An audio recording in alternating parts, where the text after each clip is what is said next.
How you doing, guys? Happy New Year. um, I'll give you an update about what's going on with me. One of the reasons I haven't done more videos is because I can't.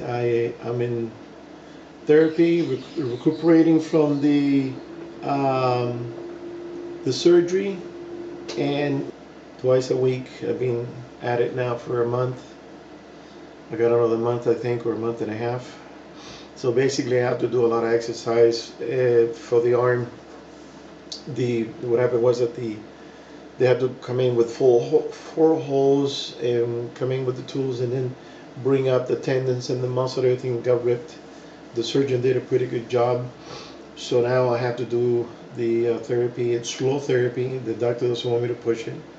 Um, I still can't raise my arm further than that because it hurts. I'm not taking any pain medication, so I know my pain level.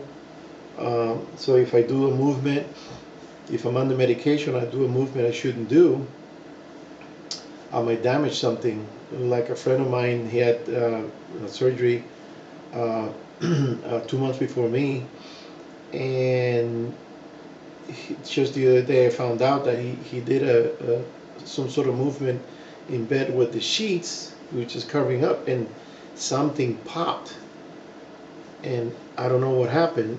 So if something popped, something disconnected or something happened. So you have to be feeling the pain so you don't make any movement that you shouldn't. So something like that won't happen to me. I gotta find out. I gotta call and see how it goes. How's it going with him now? So I just wanted to give you an update about that. So basically, I can move my hand to button up my shirt and lift my pants and reach for things, but I can't grab a glass from up high or can't nothing like that. So I can't go shooting. I can't go.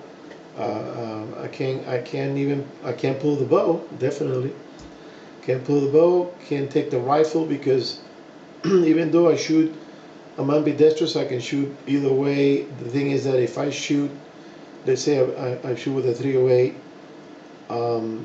the reverberation will come around. The whole body will get the kick, and I just don't want to hurt anything. The doctor told me something that completely freaked me out. He said that somebody had a knee surgery.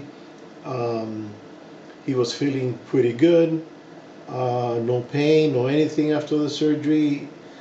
He got invited to a wedding and he went dancing for 2 hours straight. He danced for 2 hours straight in that wedding. Well, the next day, the knee got like that. He damaged something in there. And now, this has been 20 years after the fact, the guy is still in pain from what happened. And that's called chronic pain, forever pain. A friend of mine did a knee surgery, and before the surgery, he did some research and he found out that something like that happened to somebody that he has pain now for 25 years after the surgery because of something he did he shouldn't have done. You gotta be careful. So this is a slow recuperation. I hope I'm in shape for summertime that I can go shoot, or maybe for hunting in the fall. If I'm not going. I'm not going to mess it up. I'm not 20 anymore. I'm having a birthday now on the 26th. I'm going to be 65. I can't push the body. If the body says, nah, you can't do it, don't do it. So that's what I'm doing right now. Basically, I'm just doing some office work, and I just finished a project for a customer. He's going to do an addition at his house, and I'm kind of cleaning up some of the old books and stuff. I mean, that's all I can do. I can't do anything with the guns. I can't do anything with the camper either. I bought this tank that's going to be outside, this gas tank with the bracket and everything, and I don't want to use my arm to drill, or I could do it with the right, but I'm going to take it easy. I'm doing some things very, very lightly, but I can't do the heavy stuff. So and then I've been going through some things, and while I was doing that, forgive the mess, I found a picture that I've had for, I would say, 7 or 8 years. And it's a picture of a road on one of my trips. I think I went fishing up in the Sierras. So I was going to throw it away because I said, well, it's only a picture of the road. But then I started looking at it. And I noticed something. There is a UFO in this picture. It's so cool. I mean, it can only be a UFO. I thought it was a gleam on the windshield from the sun. But I'm going to show you there's a tree and there's some brush showing the shade opposite. Go from back to front. So if it was a gleam from the windshield, it should have been front to back, right, against me. Let me show you this right now. This thing it's flying 1,000 miles a minute. I mean, this thing is just a flash. It looks metallic. I thought it was something against the glass, but it's not. And it looks like it could be as wide as the road, a double lane road, so you're looking at 25 feet or so. Check it out. That right there, give you 99% it's a UFO. Flying super fast and very low. Now, the shade here indicates that the sun is shining from this angle, from the back to the front. And there's a shade there, and there's a shade there for the brush. So this is not a gleam off the windshield. That, guys, is a UFO. And it's flying very, very fast. So I just wanted to share that with you. And I don't know if I should blow this up and make it into a bigger picture. But I've always been curious about the UFOs. I believe they're here. There is a video on YouTube that I found, and it's a guy in San Dimas up in the hills. Apparently he lives up in the hills, and the UFO, it's almost at eye level, so it's just hanging there, and it's kind of doing its rotation. It's like a ball. This is not a drone. This thing it's a good size. You can tell it's not a drone. There's no arms sticking out with the propellers or anything. It's just a ball, and in the background you hear a little girl, maybe 4 to 5, saying, "Daddy, what is that? What is that, Daddy?" And he's saying, "I don't know, baby, I don't know." And check it out. The video, just put in San Dimas UFO or UFO in San Dimas. You're gonna find it, and it's incredible. Also, so it looked very real to me. Also, I was sitting in my backyard a few years ago with my wife. We were having a drink, and it's nighttime, and we're looking up at the stars, and we see this light, just quiet as can be, and fly by,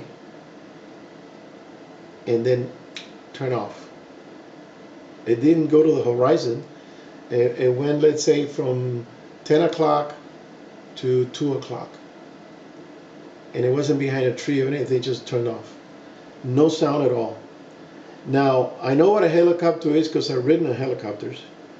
I know what a plane is because I fly planes. I used to work as security at the airport in LAX. I know what those big jets look like in the sky.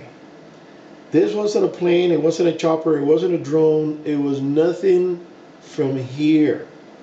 It was just a ball of light that it cruised over us. And I kind of looked up, and I just looked for a second, and then I looked down, and then I said, wait a minute, I looked up again, and I said to my girlfriend, look at this thing, look up there, and we both saw it. So, yeah, there's some weird stuff going on. Also, a long time ago, this is a hunting story. I was young, I must have been 19, 18. A bunch of guys got together, and when I say a bunch of guys, I'm talking 14 guys in 2 cars. We had an Impala and a Riviera. We were cramped in there, and we went off to hunt for rabbits. We didn't know where. I wasn't driving, so I don't know exactly where we ended up. Later on, I found out that we ended up at an Indian reservation somewhere behind the Tehachapis, or I don't know. But the guy at the gas station said that that area was an Indian reservation. I couldn't remember where it was in California, but we drove for quite a while. So we get there at night. We go up this dirt trail with cars. Should have been pickups. And we get there and we decide to get off the car and just kind of wait for sunup. When we turn around and look, right behind us on the same road we just came up to, dirt road, there's this orb, a light orb, not shining out but shining within. So the light is like engulfed in this circle, this globe. And it must have been 4 feet off the ground. Just, you know. So somebody said, oh, it's a motorcycle. And I said, dude, motorcycles put out a beam and you can hear the motorcycle. And if the motorcycles turn off, you know. Anyways, the light was just standing there. We just drove through and there was nothing. All of a sudden the light showed up. So there was an Italian guy with us. He used to own a catering food truck. And this guy is crazy. So he goes, I want to go see. So he has a shotgun. And he goes up on the side of the hill that is overlooking the light. And he's coming up the side. But the ground was kind of wet from the fog, the dew. And he slips on the grass and the gun goes off up in the air. When the gun goes off, the light disappears. So we're freaking out. I'm going, what the hell was that? You know, years later, I bump into with one of the guys. He lives in Florida now. And I say, hey, do you remember that light? He goes, yeah. And what do you think? He goes, I don't know. I don't know. I couldn't tell you what it was. But it did happen. And, you know, 14 people saw it. Then when daylight broke out and we can see what's around us, we're in the middle of nowhere. And there was very rough country, barely any bushes. And we were saying, you know, if we find a rabbit here, we should put a big medal on him because he's a tough guy if he survives in this kind of terrain. So we kind of turned around and left. We didn't do any hunting at all because it didn't look promising. There was no sagebrush. There was no, cover. It was just barren land. So we left, and then when we got back to the freeway, we were coming down the 5. We stepped off to a gas station, picked up some